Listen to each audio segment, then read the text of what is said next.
అందరికీ నమస్కారం. Welcome to untold history Telugu channel. చైనాలో జరిగిన ఈ సంగతి నిజంగా తప్పకుండా మనం వినాల్సిందే, తెలుసుకోవాల్సిందే. నిన్న అలాంటి ఒక సంగతి చైనాలో జరిగింది. చైనా జిన్జియాంగ్ ప్రాంతంలో ఒక ముస్లిం మహిళకు చైనా కోర్టు 17 సంవత్సరాల జైలు శిక్ష విధించింది. కోర్టులు ఎక్కడైనా సరే నేర నిరూపణ జరిగితే శిక్షలు విధిస్తాయి. ఇందులో ఆశ్చర్యమైన సంగతి ఏమీ లేదు. కానీ చైనా ఈ మహిళకు ఎందుకు ఇలాంటి 17 సంవత్సరాల జైలు శిక్షను విధించింది అంటే, ఆమె చేసిన నేరం తన పొరుగువారికి, తన పిల్లలకి విద్యను నేర్పించడం మాత్రమే. విద్యను నేర్పించినందుకు అక్కడ కేసులు ఎందుకు ఉంటాయి? అవి కోర్టుకు ఎందుకు మోసుకు వెళ్లబడతాయి? కోర్టులు అంతటి భారీ శిక్షలను ఎందుకు వేస్తాయి? ఈ విధంగా ముస్లింలపైన చైనాలో జరుగుతున్న భయంకరమైన దారుణాలకి ఎవరూ ఇక్కడ స్పందించడం లేదేమిటి? మన దేశంలోని ముస్లిం సమాజానికి ఫుల్ సపోర్ట్గా ఉండే పక్షాలు, ముఖ్యంగా లెఫ్ట్ వింగులు స్పందించడం లేదేమిటి అనే విషయాలను గురించి ఈ వీడియోలో చెప్తాను. వీడియోలో చాలా వివరాలు, విస్మయాత్మక సంగతులు ఉంటాయి. సో ముందుగా ఒక్క లైక్ ఇచ్చి స్టార్ట్ చేయండి. ఉయిఘర్ ముస్లిమ్స్ చైనా దేశంలోని షింజియాంగ్ అను ప్రాంతంలో నివసించే ఒక తెగకు చెందిన ఒక ప్రముఖ మైనారిటీ జాతి. వీరు టర్కీకు మూలాలకు చెందినవారు మరియు తమ స్వంత భాష, సంస్కృతి, సాంప్రదాయాలతో ప్రత్యేకమైన గుర్తింపు పొందిన తెగ. చైనా ఒక కమ్యూనిస్టు దేశం. మన దేశంలో ఈ కమ్యూనిస్టు భక్తులు, చైనా వీర వికార భక్తులు చాలామంది ఉంటారు. వీరు భావస్వేచ్ఛ అని మాట్లాడుతూ ఉంటారు. ముస్లింల హక్కుల కొరకు, వారి మైనారిటీ హక్కుల కొరకు రక్షించడానికి కంకణం కట్టుకున్న వారిలా వారి కోసం ఎగిరెగిరి పడుతూ మాట్లాడుతూ ఉంటారు. ఎక్కడ? మన భారతదేశంలో. ముస్లింలు వారి హక్కుల కోసం చేసే ప్రొటెస్టుల్లో, వారి ఉద్యమాలలో తాము సగం భాగం అవుతారు. ఎక్కడ ఇలా అవుతారు అంటే మన భారతదేశంలోనే ఇలా చెలరేగుతారు. ఇంకా Palestine Israel, Iran Israel, Syria Israel, US Afghanistan లాంటి కాంట్రవర్సీ యుద్ధాల విషయాల్లో కూడా అక్కడి ముస్లింలు దారుణ హింసకు గురవుతున్నారు అని ఇక్కడ వీరు గుండెలు పగిలి ఏడుస్తూ ఉంటారు. ఈ లెఫ్ట్ వింగ్ భావజాలం గల ఛానల్స్ కూడా తక్కువ లేవిక్కడ. మనకు చాలా ఉన్నాయి, అలాంటివి చాలా ఉన్నాయి. వీరు మన ప్రస్తుత ప్రభుత్వానికి వ్యతిరేకంగా, మోడీ గారికి వ్యతిరేకంగా నీచ నికృష్టంగా మాట్లాడుతూ పోస్టులు పెడుతూ ఉంటారు. ఇదంతా భావ ప్రకటన స్వేచ్ఛ కింద భావించి వారు వీరిని, వీరు వారిని ఇలా వేసుకుంటారు, తప్పేమీ లేదు అనుకోవచ్చు. కానీ వీరి పార్షియాలిటీ ఎక్కడ కనబడుతుంది అంటే, వీరు చైనాలోని షింజియాంగ్ ప్రాంతంలో ఉన్న ఉయిఘర్స్ ని గురించి మాత్రం అనో ఉప్పురాయి అనో అస్సలు మాట్లాడరు. చైనా ఉయిఘర్ ముస్లిమ్స్ ని ఎంత భయంకరంగా తొక్కిపట్టి నారతీస్తోంది అంటే, వారి భావ ప్రకటన స్వేచ్ఛకు లాకులు వేస్తోంది అంటే అని ప్రపంచం అంతా కోడై కూస్తూ ఉంటుంది. కానీ ఈ లెఫ్టిస్టులు మాత్రం ఈ విషయంగా కొయ్యమనరు, కయ్యమనరు. ప్రజెంట్గా అక్కడ ఏం జరిగింది అంటే, చైనాలోని షింజియాంగ్ ప్రాంతంలోని కష్గర్కి చెందిన కోనా షెహర్ కౌంటీలోని సైబాగ్ అను గ్రామంలో ఈ దారుణం జరిగింది. ఆమె పేరు సెలిహాన్ రోజీ. ఈమె వయస్సు 49 ఏళ్లు. ఈమెకు చైనా ప్రభుత్వం 17 ఏళ్ల జైలు శిక్షను విధించింది. ఎందుకు ఇలా ఇంత పెద్ద శిక్షను ఈమెకు విధించారు? అంత భయంకరమైన నేరం ఆమె ఏం చేసింది అంటే, ఆమె ముస్లింలు నమాజు చేసే సమయంలో పఠించే 10 అయాత్లను తన 2 పిల్లలు, ఒక పొరుగువాడికి నేర్పించడం ఆమె చేసిన నేరం. అయాత్ అంటే మనం శ్లోకం అని అర్థం చేసుకోవాలి. సెలిహాన్ రోజీ అను ఈ 49 ఏళ్ల మహిళ ఖురాన్లోని 10 శ్లోకాలను నేర్పించడమే ఆమె చేసిన భయానక నేరంగా భావించిన చైనా ఆమెకు 17 ఏళ్లు జైలు శిక్షను విధించింది. సెలిహాన్ రోజీ ఎవరికైతే ఈ శ్లోకాలను నేర్పించిందో ఆ నేర్చుకున్న వారికి కూడా, అంటే ఆమె 2 పిల్లలకు వరుసగా 7-10 సంవత్సరాలు, ఆమె పొరుగువాడు యాకూబ్ హిదాయతుల్లా అనేవాడికి 9 సంవత్సరాలు జైలు శిక్ష విధించింది. వాహ్, ఇదేం చట్టం, ఇదెక్కడి పనిష్మెంట్రా నాయనా అని భారతదేశ ప్రజలుగా మనకైతే అనిపిస్తుంది. ఎందుకంటే మన దగ్గర, అంటే మన దేశంలో ముస్లింలు 20 కోట్లను దాటిపోయారు. ఇక్కడ వీరికి ఇలాంటి రిస్ట్రిక్షన్స్ ఏమైనా ఉన్నాయా? వీరు రోడ్లపైన, రోడ్లకు అడ్డంగా ట్రాఫిక్ జామ్ అయినా సరే మమ్మల్ని ఎవరు ఏం పీకుతారు అన్నట్టుగా మూకుమ్మడిగా నమాజులు చేస్తారు. ఇక్కడి స్కూళ్ళు, కాలేజీలు పెట్టిన యూనిఫామ్ కోడ్ మాకు వర్తించదు, మీ కోడ్ మీరే నెత్తిన పెట్టుకుని డ్యాన్స్ ఆడండి, మేం పట్టించుకోము అంటూ వారు మాత్రం హిజాబులు, బుర్ఖాలు వేసుకుని దర్జాగా వెళతారు. వారిని ఎవరు ఏమి అనకూడదు. ఏ స్కూలు చట్టము, ఏ కాలేజీ చట్టము వీరిపైన ప్రయోగించకూడదు. ఇక్కడ ఇలా నడుస్తుంది. వీరికి 90% ఇక్కడ ఉన్న హిందువులకు లేని ప్రత్యేక హక్కులు ఎన్నో ఉంటాయి. పైగా మన దగ్గర ఉన్న ప్రతిపక్షాలు, ముఖ్యంగా కమ్యూనిస్టులు, లెఫ్ట్ వింగులు వారి భావాలు గల మీడియా, వీరి ఈ ప్రత్యేక హక్కులకు భంగం కలుగుతున్నాయని రెచ్చిపోతూ ఉంటారు. ప్రభుత్వాలకు వ్యతిరేకంగా వీరే ఉద్యమాలు చేస్తారు. మరి విచిత్రం ఏమిటంటే వీరు ఎవరు? ఈ ఉయిగర్ ముస్లింల గురించి, వారిపైన చైనా జరుపుతున్న రాక్షస అకృత్యాలను గురించి మాట కూడా మాట్లాడరు. చైనా గురించి మన లెఫ్టిస్టులు అస్సలు నోరు మెదపరు. చైనా అక్కడి ముస్లింలను ఏ విధంగా ఆడుకుంటోంది, కనీసం తమ ఖురాన్ సూరాలను కూడా బహిరంగంగా పఠించనీయకుండా కాలరాచి వేస్తోంది.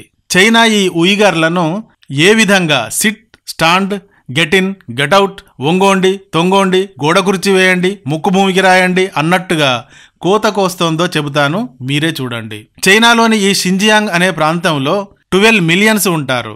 వీరిలోని 1 మిలియన్ కంటే ఎక్కువ మందిని రీ ఎడ్యుకేషన్ క్యాంప్స్ లేదా పునరుద్ధరణ శిబిరాల్లో నిర్బంధించింది చైనా. వారి మత విశ్వాసాలను పాటించనీయకుండా కాలరాసింది. వారిని తమ విశ్వాసాల నుండి మార్చుతూ బ్రెయిన్ వాష్ను చేస్తోంది. మసీదులను కూలగొట్టడం, వారి ప్రార్థనా మందిరాలను నియంత్రించడం, ఇస్లామిక్ మత చిహ్నాలను నిషేధించడం వంటి అనేక చర్యలు తీసుకున్నారు. వారి మత గురువులను ఎందరినో హింసించి ఆ ప్రాంతాల నుండి తరిమేశారు. ఒక లెక్క ప్రకారం చైనాలో 16,000 మసీదులు ధ్వంసం చేయబడ్డాయి. ఇందులోని కనీసం 8,500 మసీదులు అసలు ఆనవాలే లేకుండా ధ్వంసం చేశారు. మసీదులపైని గుర్తులను, శాసనాలను, వారి ఐడెంటిటీలను అన్నింటినీ ధ్వంసం చేశారు. మన దేశంలో మన రాముని జన్మస్థానం అని ఒక్క బాబ్రీ మసీదును కూల్చితే ఆకాశం విరిగి తమ నెత్తిన పడ్డట్టుగా గగ్గోలు పెట్టారు. ముస్లింలు అలా గగ్గోలు పెట్టారు అంటే ఒక అర్థం. కానీ మన దగ్గరి లెఫ్ట్ వింగ్ వార్లు ఉన్నారే, వీరు గగ్గోలు పెట్టారు. ఇదే వీరు చైనా గురించి మాత్రం కిక్కురుమనరు. ఇక ఉయిగర్ ముస్లింలకు ఖురాన్ చదవడాన్ని, ఆ గ్రంథాన్ని ఇంట్లో పెట్టుకోవడాన్ని కూడా నిషేధించారు అక్కడ.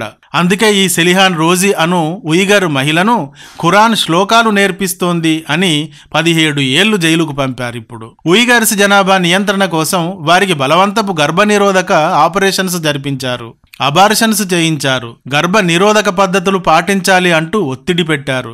ఈ ప్రజలపైన 24/7 నిఘా పెడతారు. వారి మొబైల్ ఫోన్స్ ట్రాక్స్ చేసి వారి వ్యక్తిగత సమాచారాన్ని రికార్డు చేసి తర్వాత వారిని తొక్కి పట్టి నారతీస్తారు. వీరి మాతృభాషను నిషేధించి చైనీస్ మాండారిన్ భాషను బలవంతంగా నేర్పిస్తారు. వారి సంస్కృతిని ఆనవాళ్లు లేకుండా చేస్తోంది చైనా ప్రభుత్వం. ఈ ప్రజల చేత గొడ్డు చాకిరీ పనులు, బొగ్గు గనులు, మిల్లులు లాంటి పరిశ్రమల్లో తక్కువ జీతాలకు పనులు చేయిస్తారు. తక్కువ జీతం వల్ల వీరి జీవితాలు అక్కడ దయనీయంగా ఉంటాయి. టోటల్గా వీరు తమ మతాన్ని పూర్తిగా విడిచిపెట్టి కమ్యూనిస్టులుగా మారాలన్న ప్రయత్నం చేస్తున్నారు. ఉయిగర్లపైన బలవంతపు వైద్య పరీక్షలు, రక్త నమూనాలు సేకరించి వారి చేత అవయవదానాలు చేయిస్తారు. ఇలా చైనా ప్రభుత్వం ఉయిగర్స్ని పూర్తిగా మార్చేసి చైనా కమ్యూనిస్టులకు విధేయులుగా మార్చేందుకు ఎన్ని రకాల అణిచివేతలను, బలవంతపు చర్యలను చేయాలో అన్నీ చేస్తోంది. ఇందుకే ఇప్పుడు సెలిహాన్ రోజీ అను ఈ 49 ఏళ్ల ఉయిగర్ మహిళ ఖురాన్ శ్లోకాలను నేర్పించింది అన్న కారణంగా 17 ఏళ్లు జైల్లోకి తోసింది చైనా ప్రభుత్వం. చైనా తమ దేశంలో ఒక హమాస్ లేదా హెజ్బుల్లా లేదా హౌతీ లాంటి ఉగ్రవాద మూకలు ఉయిగర్ల రూపంలో తయారు కాకుండా మొదటి నుండే వీరిపైన ఈ విధంగా తొక్కిపట్టి నారతీసే చర్యలు చేస్తోంది కావచ్చు. అయ్యయ్యో, మా మత విశ్వాసాలను తగలబెడుతోంది చైనా అని ఉయిగర్లు రోధిస్తున్నారు కావచ్చు. ప్రపంచం అంతా ఉయిగర్లను ఊచకోత కోస్తున్నందుకు ఏడుస్తోంది కావచ్చు. లేదా చైనా యుఎస్తో పోటీ పడగల స్థాయికి చేరింది కాబట్టి చైనాను చూసి కన్నుకుట్టి చైనాపై అవసరాన్ని మించి ఆరోపణలు చేస్తున్నారు కావచ్చు.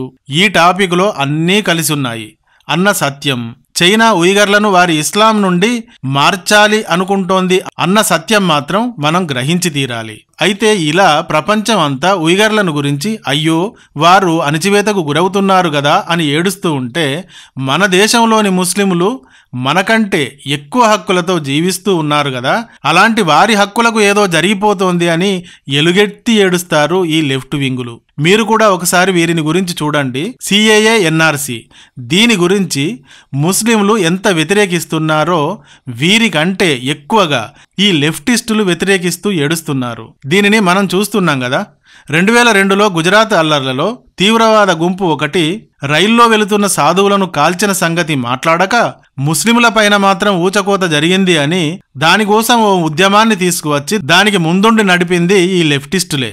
బాబ్రీ మసీదు కూల్చివేతలో ముస్లింల తర్వాత ఆ చర్యను తీవ్రంగా వ్యతిరేకించింది ఈ లెఫ్టిస్టులే. రోహింగ్యా ముస్లింలను శరణార్థులుగా తీసుకుని వారికి ఇక్కడ అన్ని విధాల సౌకర్యాలు కలిగించాలని పోరాడేది వీరే. ముస్లిం మైనారిటీలకు మరింత స్వేచ్ఛ, హక్కులు, రిజర్వేషన్స్ కావాలని పోరాడుతున్నది వీరే. ముస్లిం భావాలను ఎవరైనా కించపరిచిన సందర్భాలు ఉంటే అలాంటి సమయంలో ముందుకు ఉరికి ఖండించేది ముందుగా వీరే. పాలస్తీనా ప్రజలకు గట్టిగా మద్దతునిస్తారు, ఇజ్రాయెల్ని వ్యతిరేకిస్తారు. ముస్లింలపైన జరిగిన మాబ్ లించింగ్ సంఘటనను తీవ్రంగా ఖండించింది వీరే. అలీగఢ్ ముస్లిం యూనివర్సిటీకి మరిన్ని ఫండ్స్ కావాలని డిమాండ్ చేసేది వీరే. ట్రిపుల్ తలాక్ తెచ్చి ముస్లిం మహిళలకు భారత ప్రభుత్వం గౌరవాన్ని కల్పిస్తే దీనికి సపోర్ట్ ఇస్తున్నట్టుగా మాట్లాడుతూనే ముస్లింల హక్కులను ఇలా నాశనం చేయకుండా ఒక కొత్త చట్టం తేవాలి అని డిమాండ్ చేస్తున్నది వీరే.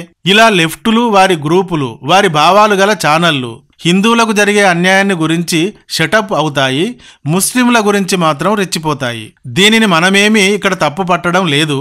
ముస్లిం సోదరులు వారి హక్కుల కోసం పోరాడుకోని, లెఫ్టిస్టులు కూడా వారికి మద్దతు ఇచ్చుకొని, అదంతా వారి ఇష్టం. కానీ మనకు వింతల్లోకి వింత అనిపించేది ఏమిటి అంటే ఉయిఘర్లో చైనా ముస్లింలను దారుణంగా ఊచకోత కోస్తోంది, వారి మసీదులను కూలుస్తోంది, వారిని వారి మతం నుండి తప్పించి కమ్యూనిస్టుల తొత్తులుగా మార్చే బలవంతపు చర్యలు చేస్తోంది.